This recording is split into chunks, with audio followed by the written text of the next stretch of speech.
Jazzcast Pros. If you're not about prosperity, upliftment, development, and a positive and mental environment, you are a waste of time. Because all you can do is shout, yell, hit, and distress the young one, and then you are a waste of time. Because you have not grown. You have not learned your lessons. Any fool can make a child. And I say that any fool can make a child. But a man, a father, in his great wisdom and aberration, uplift and teach and help strengthen the development of that child.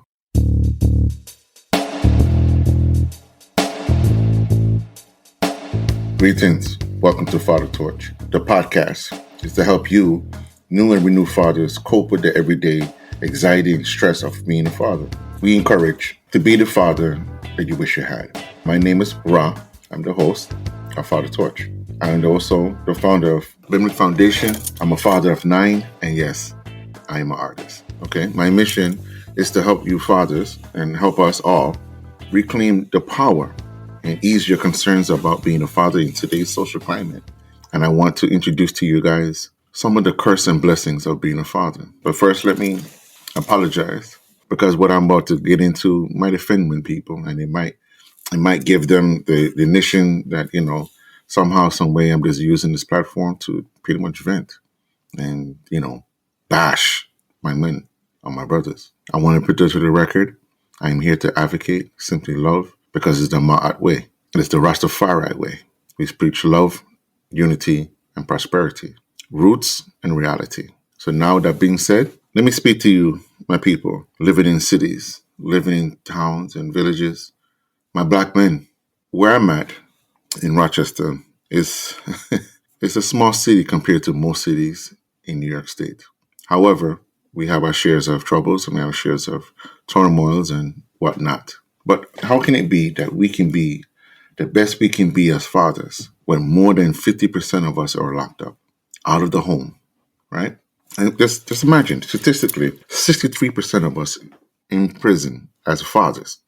And out of that percentage, 50% of it is black men, young and wise alike.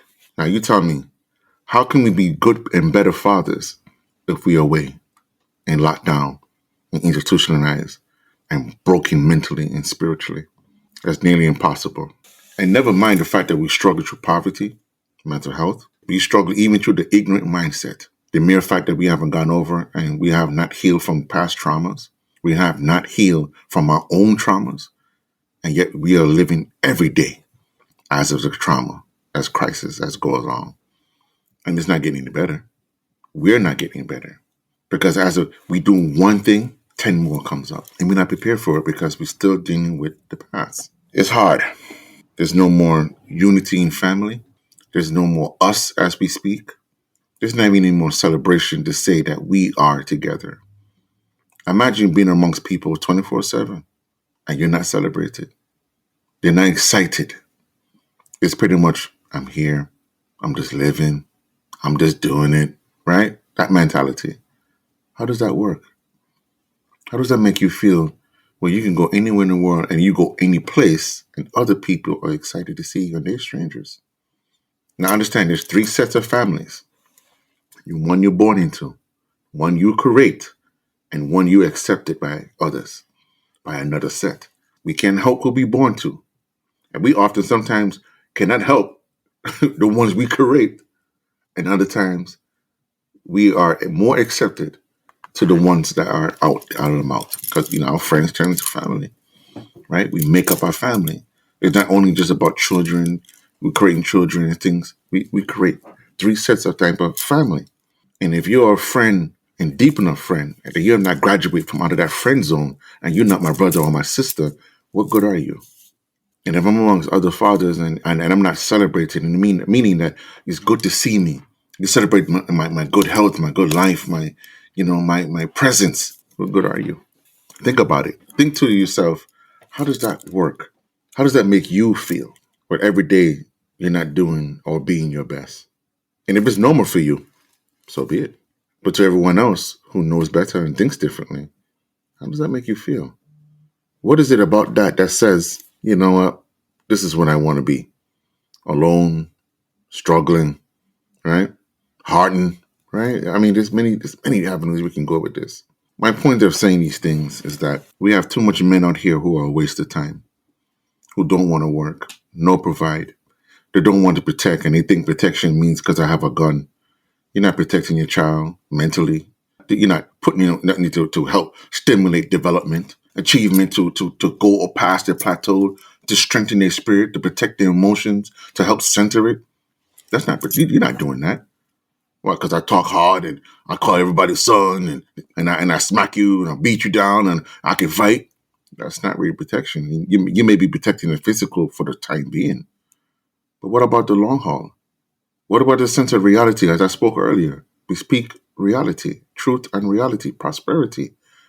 So the reality is you're not going to always be with that child through life or presently. So you got to teach them how to handle themselves and how to overcome even themselves.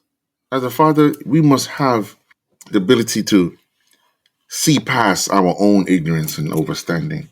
Sometimes we forget we was young once.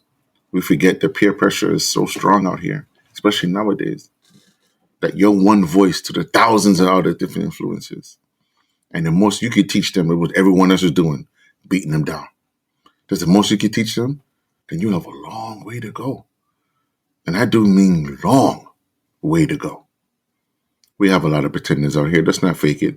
We have a lot of women out here who blocks the teaching and understanding of fatherhood because they have daddy issues and they have abandonment issues or simply ignorant. You have mothers out here who purposely destroys relationship between their fathers and child because they have issues. Abandonment again, daddy issues, whatever you want to call it. So because they have issues, they don't know how to let you be the man of their child or share responsibility, share the power. It's not always because the man is out of the house. They could be in the house and they can't this, they can't do that, they can't do this. It's like, listen, I help create this. I have to rebond with my child on emotional, spiritual, and mental level, sometimes even physical. And I have to do this faithfully. That means consistently, not when you in the good mood or when you can't do it because you sick. You know what I mean? Then we wonder why we have sons out here that don't want to work. They don't know how to treat women because they see how you treat men. They're over emotional. And I say over emotional, I mean narcissistic. It's all about them. So entitled, ignorant, and spiteful at the same time. Which part of that, which one of us can actually say they have seen or experienced this before? Their relationship antics and ethics is toxic because how they grow. I wish I could say it's only women who do this, but it's not. But it's a trend. It's a trend and almost a damn well tradition. That you have mothers who destroys their son, and you have fathers who will annihilate their daughters because of what they teach them, what they embed in them, what they instill upon them. Fathers, treat your daughters with respect and honor. Love and cherish. Treasure them. You don't have to worship them. Treasure them. Make them know that they are the only ones. Not just simply feel. They are the only ones. Why? Because they are the apple of your eye. Treat your son with respect and honor. Show him manhood. And he in turn learn fatherhood. Because he just transitioned. And for all those fathers who didn't have that chance to do that and could not do that, and their child is older and their child is a young man now, have his own family, you could try to re-enter their life. You still got to do it with respect. It doesn't matter if you was right or wrong. Maybe you have an opportunity to do it with your grandchild that you was unable to do with your son or daughter. But you first have to instill in you. You have to be patient with you. You have to be real with you. You have to change your output of what you think of you. If what happened to you, what stressed you, or all that comes a part of where you at right now, allow that to be what you are, then yes, you will not succeed in being that father you wish you had. You will not succeed with that. I will say that if you are trying, my fathers, which a lot of you are, and God bless you. God bless you thousandfold. Your blessing will come, but I need you to be patient. I need you to understand how this lesson works. It's precept beyond precept. You have to be patient with you as well as the lesson. Because depending on how hard your head is, the lesson is not going to go no faster or slower. It's on according to what you build up in you. So I say to you, brothers, think before you do things. Think before you make your decision to make this person your entire life. And to my sisters, I know it can be difficult, especially when you have fatherhood issues, abandonment, emotional distress, mixed emotions, right? Even just ignorance. I get it. I get it. But at the same time, what kind of child you want to develop and grow if they cannot have the balance of both of you in their lives? If all they can see is you against one against the other. If all they can hear is the spills of lies of your own emotions and your own anger. How can it be a balanced well-being if they only have one side of it? Don't get me wrong, there's mothers and there's children out here who never had their fathers and they perfectly fine. But I want you to be real with this. Are you one of them? Because the ones who was doing that, they was playing both roles. Not perfectly, but they was playing both roles. And they did it consistently. They didn't do it by dogging the other one. They didn't do it in spiteful mindset. They didn't do it because they had no other choice, right? Some harsh circumstances, and others people who chose to do it because they really felt that they didn't need that individual because it wasn't up to the par. That's one thing. But you got a lot out here who's doing things just for the simple spite of things. And don't get me wrong, you got a lot of waste of skin of men and just waste of man who help create the situation. They have a child by you, but they don't treat you the same. They leave you alone. They go mess with the next one. They breed another one, and they do another one. I mean, the list goes on. This is why I'm not blaming or pointing your fingers, because that's why I say both. What kind of child do you want? Do you want a balanced one, or do you want an imbalanced one? Do you want one that's emotionally and as well as mentally invested, that is spiritually strengthening and awakening? Are they living their best lives? Are they developing in full accord versus, whatever? Are they doing what they can do? Are you allowing them to be all they can be? From both angles. Remember, there's two sets of DNA in this child. There's both of y'all in this child. Or multiple children. What kind of child do you want to have and develop and prosper in this world? Because the world do not love us. The world do not love us. And we have way too much to offer to ourselves, much less to our family, friends, and loved ones, than to try to live for the world that does not love us. So people of the world, when I say that, I mean people who live for the second and not the moment, who live for the moment of calamity and all that superficial foolishness. What about the ones who live every day, who pays their dues, right? Who live every day to try to do the most righteous works without judgment, without personal biases, who try to raise their children in the best way they can, with obstacles or not, but the best way they can that they can overcome their own selves, much less what the children are going through. I want you to think about this, and please tell me if I'm wrong. How can you raise your child if you didn't overcome what you dealt with? Now, some of us start young, right? Some of us are young. Some of us, we was young when we had children. So we made many and plenty of mistakes. But did we learn from them? Did we overcome them, that we can help them overcome theirs or guide them in the way that they can overcome? Did we learn our lesson? Did we do anything to help with those lessons? And if the answer is no, it's not too late. But there's something you need to get right on. Is it the education you need? Is the parenting you need? Is it skill setting and sharpening? Is it reminders? All of this can be found in a village.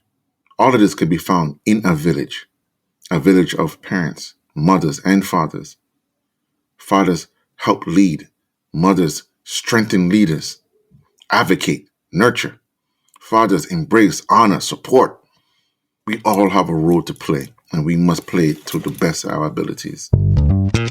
Hey, if you're enjoying this episode, check out the Healthy Illness Podcast with me, Kelly Marie, as we build healthy relationships while living with mental health conditions. I'm diagnosed and live with borderline personality disorder, major depression, and generalized anxiety. And despite those diagnoses, I've been able to live a full life. I have healthy relationships, a great career, and my mission is to help you do the same. So join me for Healthy Illness Podcast. New episodes every Monday on the Jazzcast Pros Network, found on the podcast player you're listening to right now. Be the light. If you've been thinking about starting a podcast and you want to include interviews with people across town, Riverside.fm offers unbelievable high-quality recordings regardless of your or your guest internet quality. And it also gives you separate audio and video tracks for each person speaking. And unlike Zoom, you don't have to install anything on your computer, and your guests don't either. Head over to Riverside.fm and use promo code JazzyCast to get 60 free minutes of recording and 15% off a membership plan. We have too much men out here abusing and beating and killing our sisters. And we have too much sisters out here creating those very same killers and beatings of a man in this world, in our society. Let's not play games and stuff. Let's not play like we don't know that we're creating our own demons. Men, be a father to your child. And if you don't know how to be a father, check me out. Seek help. Father Torch. I'm not perfect. I'm not here to teach you to be perfect. But I'm here to give you the fundamentals that you need. The fundamentals that you might need sharpening, you might not know of. But to give you that support, I'm more than willing. FatherTorch.com, I'm telling you. Check me out. But if you don't know or you need help, again, fathertorch.com, abimelech.org. Be the father you wish you had. If your father was an asshole, alcoholic, abuser, fighter, right? If he wasn't to your par, you might ask yourself, how can I be better to something that I have no example of what that means? I know most people give the answer, well, let's be the opposite. Well, so you think opposite makes it better? I'll leave that to, your imagination. The answer is, and I'm confident in this answer, is that each day you learn different things. Each day you embrace the better you. The better you will be the dad you wish you had. Simply by remembering your own pain and not guarding your own pain. Stop protecting your own pain. We guard our pain and we walk with it. We fill it with sorrows and happiness, unhappiness, hopelessness. We fill it up and then we guard it. Let it out. Let go. Learn to feel. Learn to love. Learn to accept you as you are, as the powerful and great father that you know you can be. And it's not a waste of time. It is normal for children. Normal for children. Let me say this again. It is normal for children to be ungrateful, to show lack of gratitude, right? It is normal for a child to do such things. Don't watch the age. Look at the mentality and what you instill in them, because understand, they have to learn from somewhere. And sometimes it's not all about the TV they're watching, on the radio, and the music they're listening to. Sometimes it's just simply how you grow them. As fathers, I see too much of us. And I have been there before where I see my children struggling in some ways and struggling at many things. And I know I can't do anything about it because I'm powerless in that realm. They don't live with me, right? Or, my teachings is always, always up for challenges, right? You don't know what you're talking about. You don't live here, right? But I'm good when it comes to money. It's always the money, right? I'm good if you feel itchy and I feel stupid enough to come over and give you another one, right? Because I love you, right? And I'm not gonna see the entrapment in that because it's a pleasure, right? Or it's just harder to be a father outside of a home of your child. It's harder. Let's not fake that. It's hard. Okay, it's hard. And it's not all about the biggest problem. It's hard that you can't go home. You can't kiss your daughter, kiss your son on the forehead. You can't talk with them, play with them 24/7. You can't get interaction 24/7. It's hard. It's hard for fathers to admit this, but it's hard trying to do it by yourself. I feel for the mothers at times. It's difficult.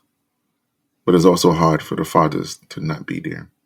And it can be. And I ain't talking about the waste of men. I'm talking about the men who truly, truly love their children and they want to be a part of their child's life. But they can't for whatever circumstances. It could be because of jail. It could be because they're in the system. They got mental problems. They got emotional distress. They're just out there. It's difficult. There's suffering on both sides.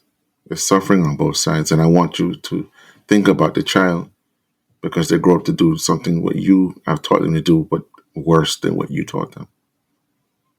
Now, there's some who want to do better, and they have such a big heart, and they want to do better. But guess what? Because they had that turmoil in them and their circumstances, that the right storm comes about, guess what? Shit happens. It spirals right down. No parent wants to bury their child. No parent, I don't care who you are, no parent wants to see their child struggle in a way that is painful and hard to watch. We have to be very mindful of what we instill in our children, what we instill in children. As men, it is our duty to secure, here's the protection part, secure and protect the full development of our children. It is our duty to protect our family, even from us. It is our duty to do this.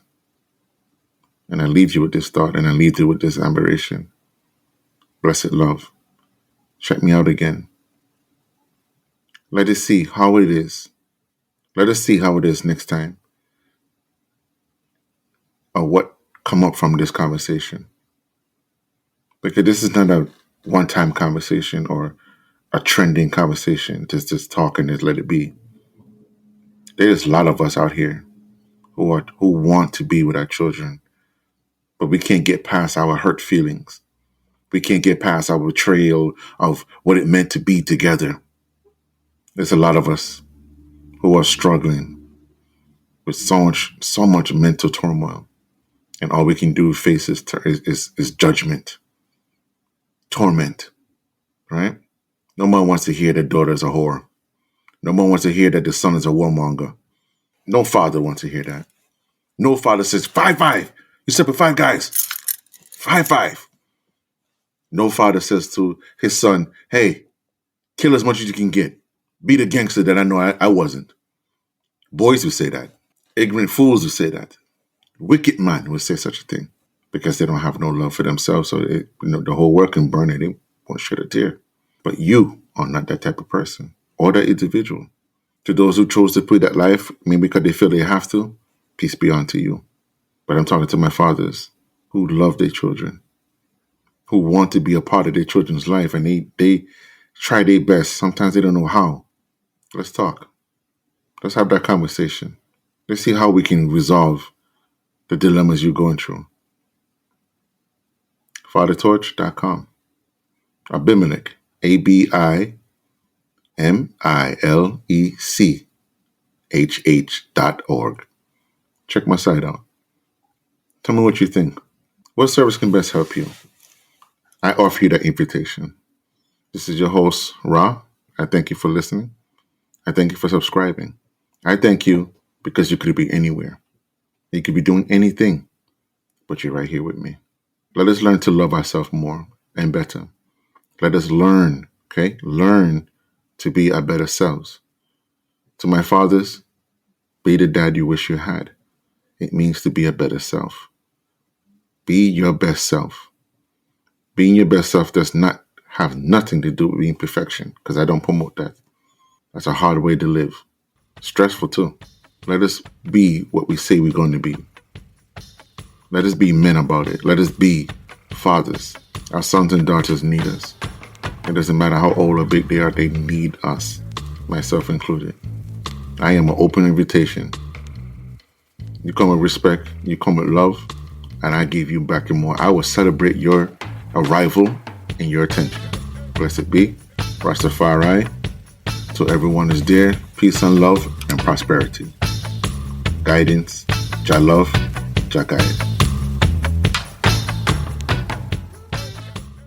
Girl, where have you been? I haven't seen you at work in a while. Girl, I quit and started my own business. Really? That's amazing. How did you do it? Well, I've been listening to this Beauty Boss Millionaire podcast, and it really helped me change my mindset from an employee to a CEO. All that from a podcast? Yes, the Beauty Boss Millionaire walks you through the process of starting a business and making your first $1 million. I need that in my life. I need someone to help me. Just go to beautybossmillionaire.com or pull it up on your favorite podcast app. It's time to boss up.